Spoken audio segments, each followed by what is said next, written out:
Un homme de foi, un homme public, un veuf, et aujourd'hui un mari. Le pasteur Marcelo Tunasi se remarie 1 an après avoir perdu son épouse blanche. Mais derrière les félicitations, la toile s'enflamme. Le deuil est-il trop court? La décision est-elle trop publique?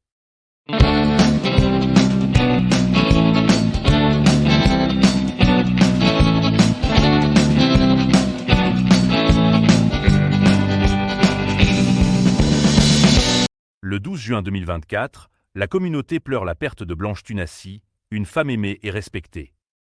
Son décès a laissé un vide immense dans le cœur de Marcelo et de tous ceux qui l'ont connu. 1 an plus tard, le 23 juillet 2025, Marcelo Tunasi épouse Esther Aïcha.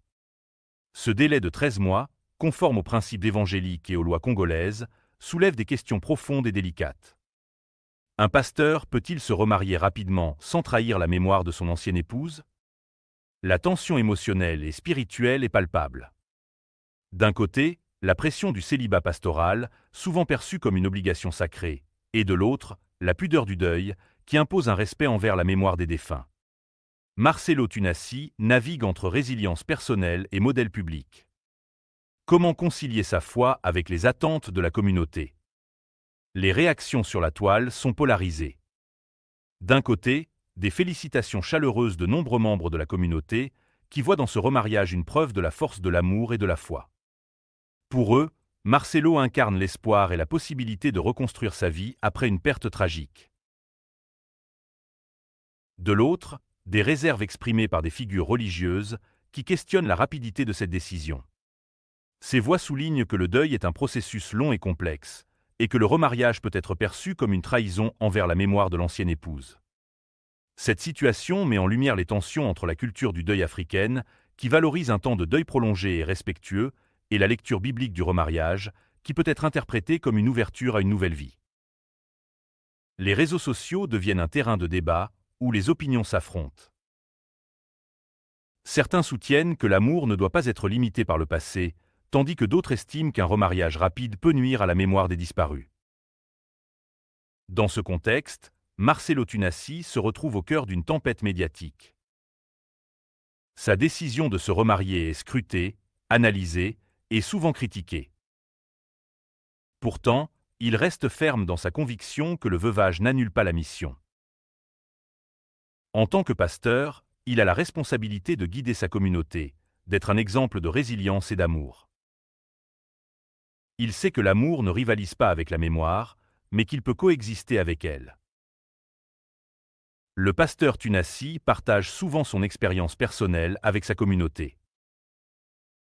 Il parle de sa douleur, de son chagrin, mais aussi de l'espoir qu'il trouve dans sa nouvelle relation.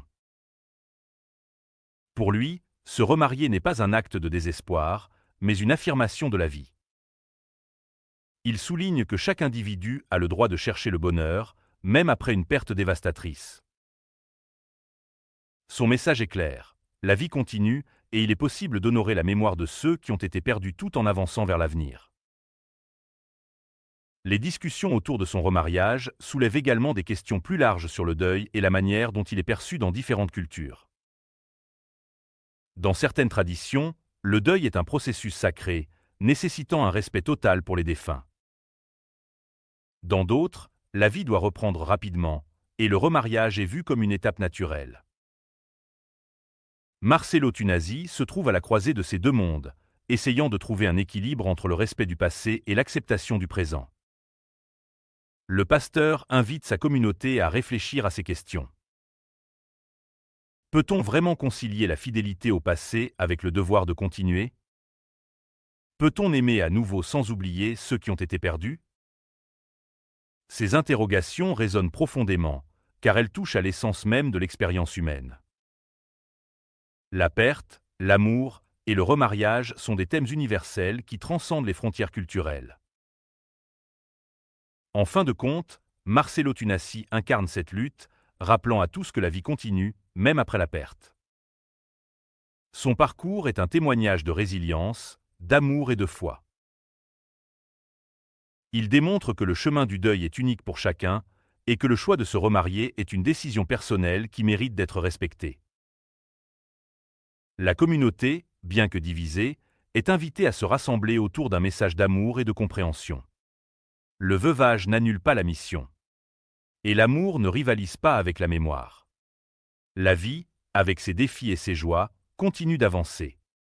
Marcello Tunasi, en tant que pasteur et homme, montre que l'espoir et la foi peuvent illuminer même les moments les plus sombres. Merci pour votre attention. Abonnez-vous, n'oubliez pas d'aimer, partager et interroger, et retrouvons-nous pour un nouvel épisode sur Chronique Stratégique. À très bientôt.